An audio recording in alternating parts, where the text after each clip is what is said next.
Good morning and welcome back to our second day of Sustainable Energy Europe. I hope you've enjoyed our first day. A big thank you once again to our sponsors, Smart Energy, EDP Renewable and AF Quarry, as well as our institutional supporters, ADEN, the Portuguese Agency for Energy, and the Ministry of Climate Action and Environment of Portugal for their support in holding this very special summit. If you'd like to learn more about our sponsors and exhibitors, please click on the Sponsors and Exhibitors tab. On the right-hand side, please feel free to use the Discussion Forum tab to share ideas about the session with other attendees and the speakers.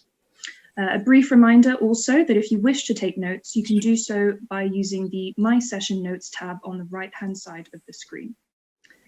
Here with me this morning, I'm honoured to introduce the Honourable Minister Kwasi Kwarteng, Minister of State for Business, Energy and Industrial Strategy for the United Kingdom. Minister Kwarteng, thank you so much for joining us today. We're delighted to have you on our virtual stage. Over to you.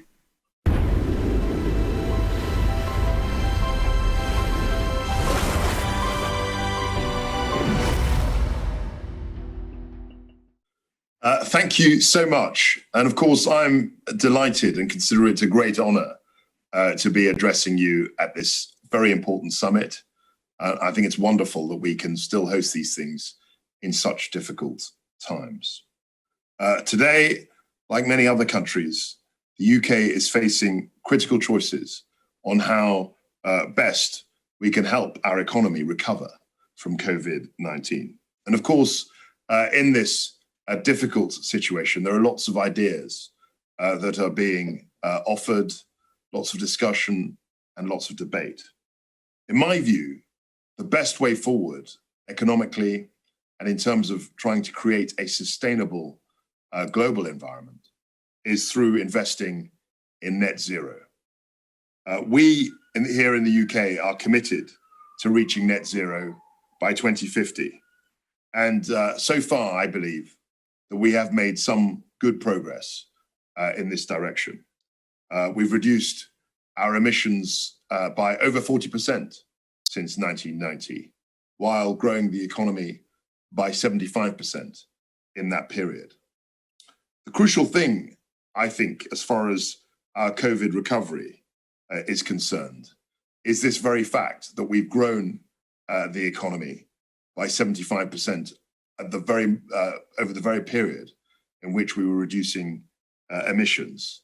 And that, I think, shows that with the right policies, the right decisions, and a clear-sighted determination, clean growth is not only desirable, but it's actually possible. I think this is the time really to focus on green projects and to rebuild our economy further and faster on a more sustainable basis so that we can tackle climate change. I think it's really important, in fact, vitally important for us to build better and greener than we ever have done in the past. There are several areas where we in the UK would like to focus on in order to achieve net zero by 2050. And among these areas, clearly a matter of great strategic focus for us is in increasing our renewable electricity capacity. We already here in the UK have the largest installed offshore wind capacity in the entire world, over 10 gigawatts of capacity, which represents something like 35% of global offshore wind capacity. And we hope that with increased investment, this capacity here in the UK, in terms of offshore wind, will rise to 19.5 gigawatts by the mid-2020s. And we have projects that we are initiating, such as Dogger Bank, which we confidently expect will be the world's largest offshore wind farm.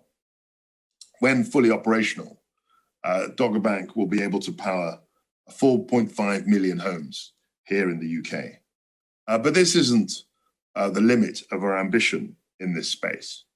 we have an increased ambition of 40 gigawatts of offshore wind, including 1 gigawatt of floating offshore wind by 2030, which means that in 10 years' time, offshore wind could produce enough electricity to power every home in the United Kingdom. This, in addition to solar power, which has been installed in more than 1 million homes in the last 10 years, this represents a real opportunity for renewables across the UK. Today, as far as solar capacity is concerned, we are now approaching 14 gigawatts of installed capacity. And we are continuing to support further deployment, both of large-scale ground-mounted solar systems through our contracts for difference scheme, and also domestic rooftop solar installations with the Smart Export Guarantee. As a constituency MP, when I go around my constituency, I'm struck by the number of people who are now using solar technology and have solar installations in their roofs. These efforts, I think, are putting us firmly on track to end unabated coal-fired electricity generation by 2024. And that's something that we've come very close to already. This year, we've had something like 67 coal-free days, and coal today generates less than 3% of our capacity. Indeed, in 2019, last year, it generated a lot less than 3%. Natural gas, obviously, is critical for this transition. It provides much needed flexible power generation to complement intermittent renewable power. But it is associated, unfortunately, with about 50% of the UK's carbon emissions. As long as we need natural gas, we will have to be ambitious in the way we address those emissions. I'm particularly excited as an energy minister about the potential for carbon capture, use and storage, and also about the burgeoning potential and opportunities represented by hydrogen. Both hydrogen and CCUS are really at the apex, the real cornerstones of our net zero planning. They will allow us to decarbonize both nationally and regionally while creating new high value and long lasting jobs. Around the world, renewable energy, we have seen, is increasingly cheaper than any new electricity capacity based on fossil fuels. The cost of solar energy we've seen has dropped by more than 80%, and onshore wind has dropped by more than 40% in the last 10 years. For COP26, we want everybody to get a fair share of those benefits. As part of the UK's COP26 presidency, we have launched the Energy Transition Council, whose aim is to bring together leaders of the global power sector to help countries accelerate this transition from coal to sustainable energy.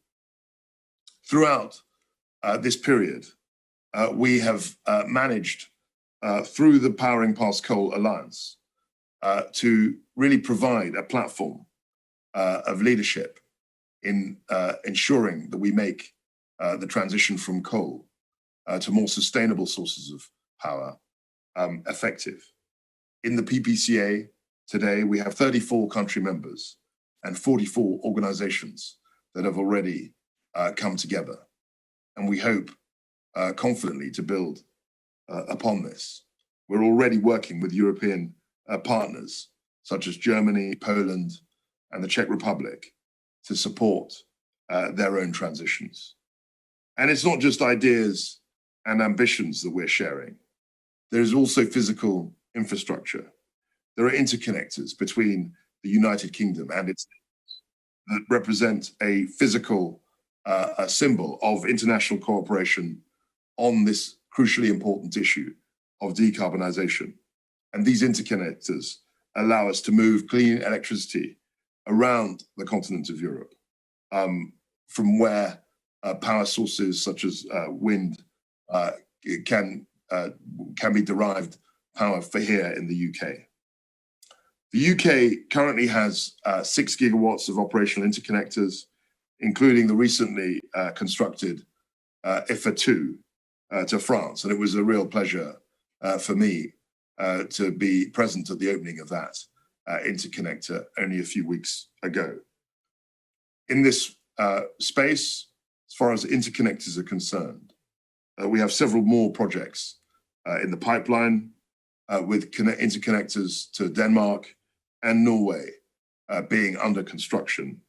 And they can really, I believe, turn the North Sea into a green energy superhighway. These are really important international initiatives for us here in the UK. But there is much more that we would like to accomplish, which is why we're so excited ahead of the COP26 that we are privileged enough to host next year. As incoming COP26 president, we in the UK want to raise climate ambition and to foster a global, green, sustainable, and resilient recovery based on the principles of the Paris Agreement and also the Sustainable Development Goals. We're calling on all countries to raise their climate ambition, both nationally determined contributions and long-term strategies. And we would like all our allies, friends, partners across the globe to come forward with increased climate finance contributions. In the UK, we are working on our own nationally determined contribution. And on the 12th of December, the anniversary of the Paris Agreement, we will co-host a leader-level ambition summit where, alongside France and the UN Secretary General, we will invite world leaders to present new ambitious targets. In this spirit, I welcome the EU's ambition to legislate for climate neutrality and raise its 2030 climate target by the end of this year. Initiatives such as these send important signals around the world, and I look forward to working with many of you to bring to fruition really urgent and meaningful action in the year ahead of COP26 next November. Thank you all very much. I think that forums such as this are really essential, and they are absolutely indispensable for us to build an international coalition and to cooperate across all the nations in our world so that we can build that better, more sustainable future for generations to come. Thank you all very much. Where are the energy solutions of tomorrow a reality today? Which country is investing £2.5 billion into clean growth innovation and leading the world in offshore wind? We're the UK and we're ready to trade with you.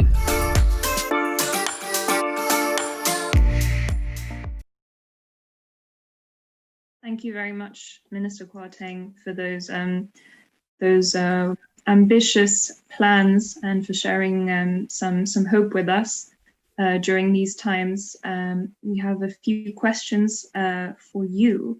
And to begin with, we'd love to know, what would you say to those who claim that investing in clean energy is too expensive? I think I would say that what really is expensive is not investing in it. I think we've seen the ravages of climate change. We've seen what's been happening in Australia, in California, bushfires. We've seen the planet really changing in a way which can put us all in danger.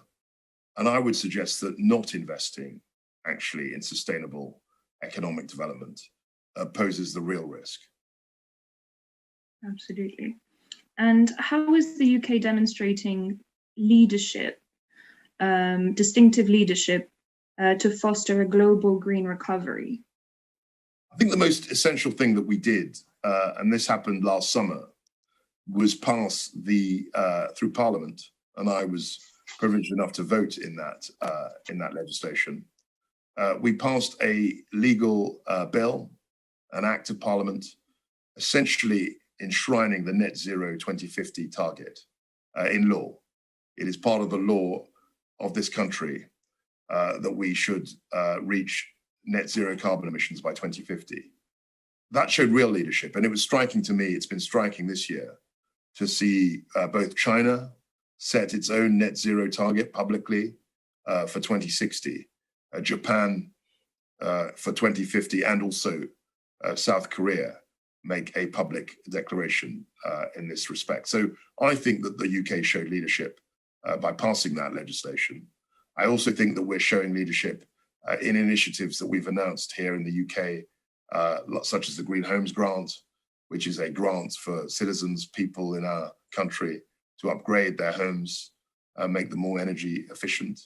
I think we've set aside £2 billion for that initiative.